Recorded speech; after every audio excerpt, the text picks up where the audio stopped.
I was fast asleep. I heard a man's voice, "Paul!" And I sat up abruptly. He scared me to death. I reached over to the bedside table where my Glock lay. "Paul, it's me, Dan. Sorry to wake you up like that, but we have an emergency." "Dan. Dan, who is Dan?" Dan Jenkins? He runs Doris's office here in town." "Dan, why the hell are you in my bedroom? I have a phone, I have a doorbell." I couldn't use the phone and didn't want to be seen at the door. "We have a really big problem, and we need to talk." "Dan, I only have one problem. Some idiot decided to wake me up.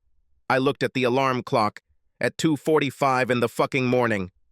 I regret it, but it could cost the senator his chance to become president. It's bigger than you or me. Dan, get out of my bedroom. Get out of my house.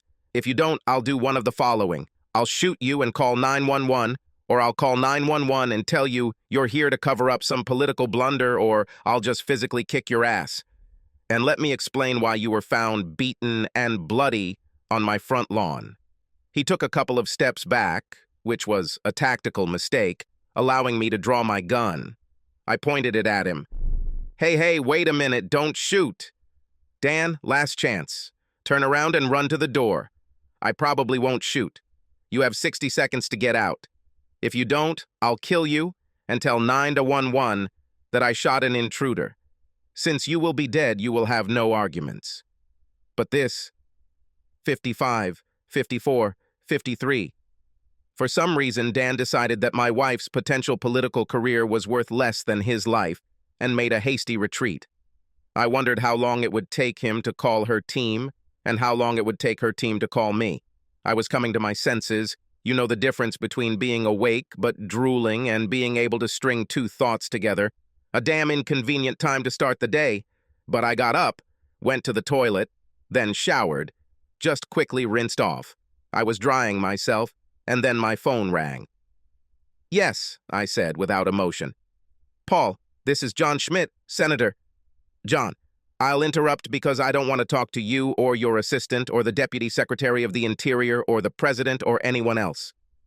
If the senator you're talking about has a problem, she should call me directly." "I'm afraid this is impossible." "Oh my God, let me clarify. Was she hurt in any way?" "Well, not physically, but, you see, John, it was very nice to talk to you. If my wife wants to ask me something, let her call. If you would like to speak with me, please call my office and make an appointment. I think I'll have some time in 6 or 7 weeks." I passed out. In less time than it would have taken me to compose a text, my phone beeped, and I looked at the message from John. "Please do not allow the press to talk to you before you have spoken to the senator." It took me a little longer to answer. "John, you're dreaming.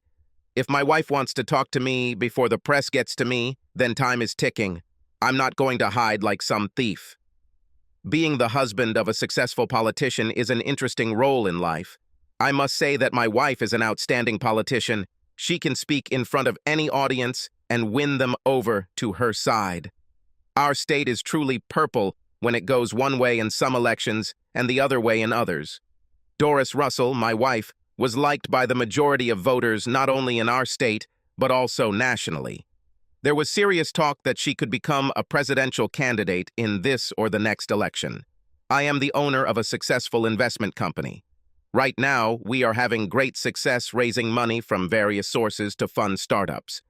This is a high-risk investment, but I can predict success, at least often enough that buying our portfolio produces extraordinary returns. The downside, if there is one, is that I am tied to our offices and travel frequently to evaluate companies seeking our financial support. I'll say this. It is very difficult to maintain anything resembling a normal marriage when both parties are extremely successful. The possibility of children became the first casualty. In my opinion, they need parents who are involved in their young lives. I knew I wasn't up to the task, and Doris told me that if we had children, we would both have to take a step forward. We easily agreed that children were not our priority. The real challenge is maintaining any kind of partnership. You'd think that when she was elected as a senator and moved to Washington, D.C., it would be a big deal, but it wasn't. She could come home often to be with constituents, and I could go there for long weekends whenever I wanted. In any case, sometimes we didn't see each other for a week. We're both 38, got married at 25, and we're both on our way to success by then. Being able to talk to someone who doesn't judge you and is only seeking to understand is very important. It is equally important to give advice to someone who may be leaning in the wrong direction and in a way that is perceived as an attempt to help. And of course, there is the purely animal attraction, celebrating victories or forgetting defeats, aggressively between the sheets. This is another way to grow together. But now you're in your 30s, your work demands are increasing, and suddenly your body demands sleep, at least from time to time. Something has to give, and slowly but surely, it turns out to be a partnership. Doris and I swore to each other that we wouldn't let that happen, as if we can stop the rain. What really pissed me off was the nature of politics. If approximately 60% of people think something is bad, a good politician must learn to either agree or instead mumble something inaudibly. Over time, she tried to convince herself that this was better than that, even though I knew she thought just the opposite, and my advice was making her life more difficult. Although she agreed with me, she had to object because it was the right political move. We fundamentally disagreed. I believed her best political future was to be herself. She was told that her chances would be better if she took the right side on less important issues. Her manager, or whatever he called himself, began to gain more and more of her attention. The first big fight happened about 2 months ago when she accused me of trying to sabotage her because I didn't agree with one of John's shitty opinions. I told her that if she thought John was more on her side than I was, then we had a problem. Have you ever said something and really regretted it? She heeded my words and believed. I wanted her to understand that we were partners, and John was leading her astray, and she heard that we had problems. So this morning, when I was attacked by some idiot on her staff, I knew it was a tentacle from a conversation about how we were in trouble. I wasn't going to hear it from them, I was going to hear it from her. My phone rang, Doris's ringtone. "Good morning," I said, without meaning it. "Why is it so difficult with you?" "Doris, my instinct is to hang up." "What makes you think that it's difficult with me?" John told me. "Yeah. Now you'll tell me why John thinks it's difficult with me." Fuck John. Fine. You are right. I have a problem, and John convinced me that it would be better if he explained it. It's clear. Talking to me now? Would you say John was right? No, probably not. Okay. Now tell me what this big problem is. It wasn't like that between us. You know. She paused. Wanted confirmation? Not from me. We used to rely on each other. Now, more often than not, John gives me the best advice. I rely on him more and more. Silence. I was silent too, waiting for what she would say. I decided that this was her hole. Let her dig further. There's no easy way to say it. John and I fell in love. So far, nothing surprising. Although falling in love was disappointing, silence seemed like the best option to me.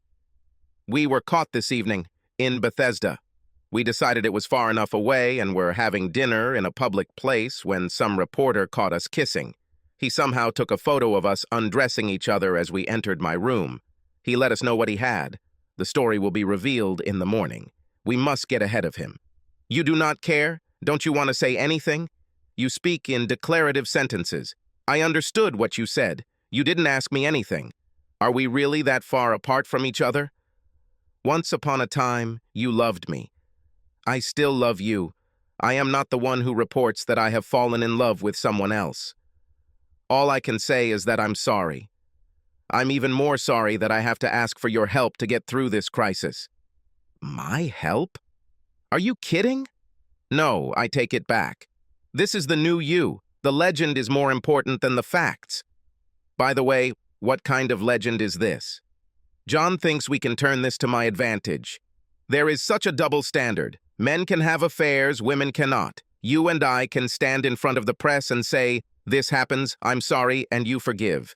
We can embellish it a little, make it part of our relationship, which we say remains strong. And this is so? I asked sarcastically. What is it? Is our relationship still strong? Well, that's the point. We remain married, but there will be no relationship between us, if you know what I mean. No, and don't try to explain it. You want John? Great. I bless you both. If you want to get married, fine. I will try to forgive you. But I'll make sure you and John stay in the past. Your choice. I heard muffled conversation. Do you wonder what's going on in people's heads? My wife and I are trying to figure out if we want to stay married, and she needs to discuss this with her lover. Divorce will ruin me. I'll give up on John.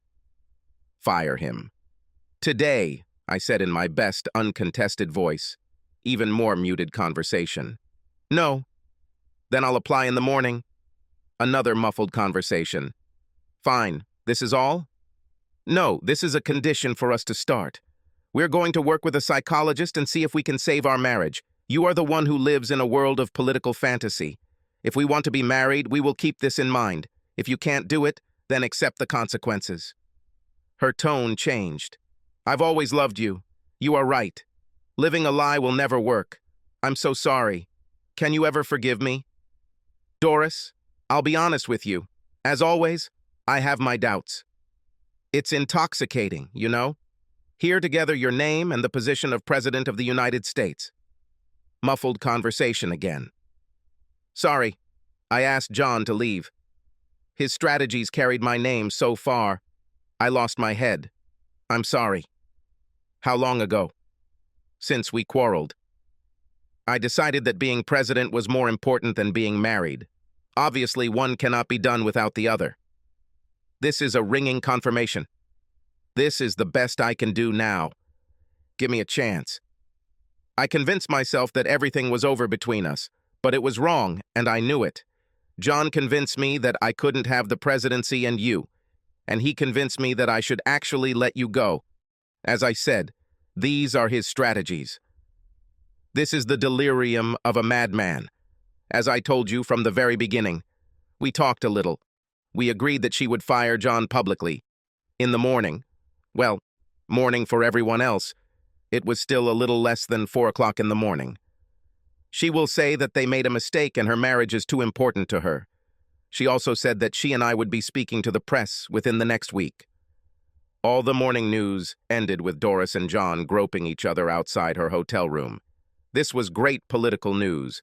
Within the next hour, it was announced that Senator Russell would make a public announcement at 9 a.m. Doris came out dressed professionally and said she would read a prepared statement and then answer questions.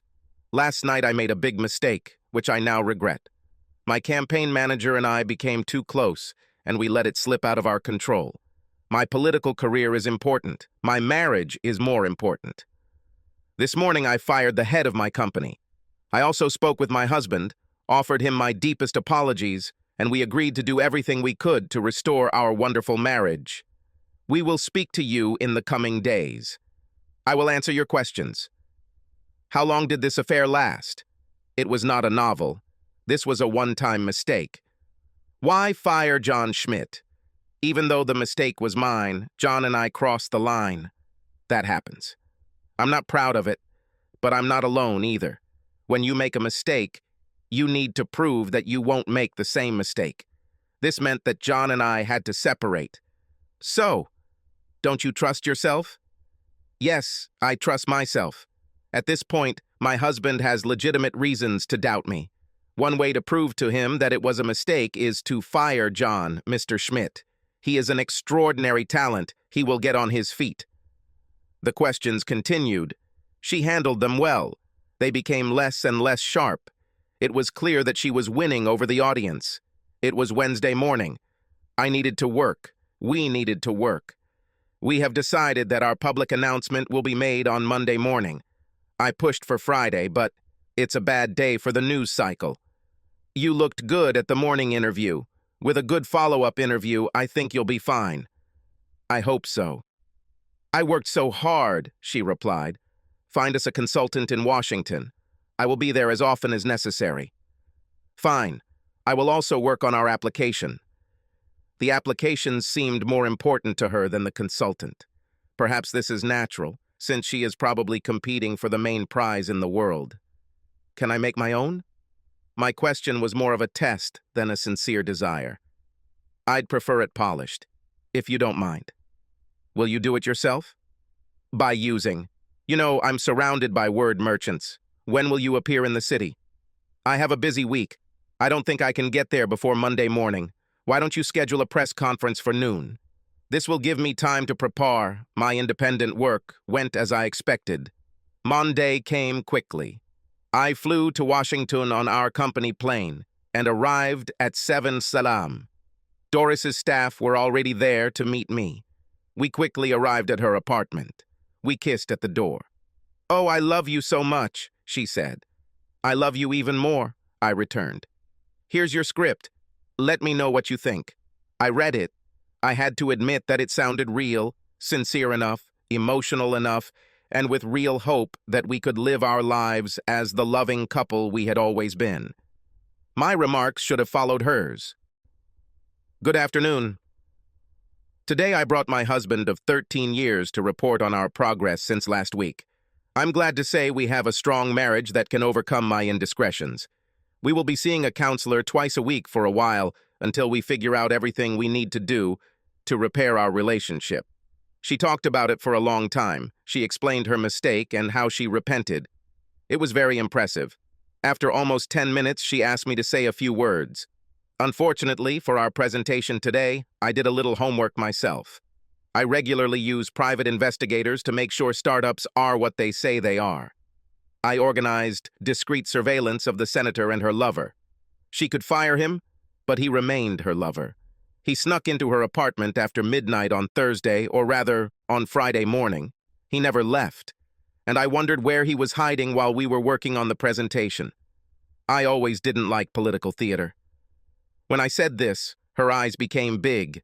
This was not part of my script.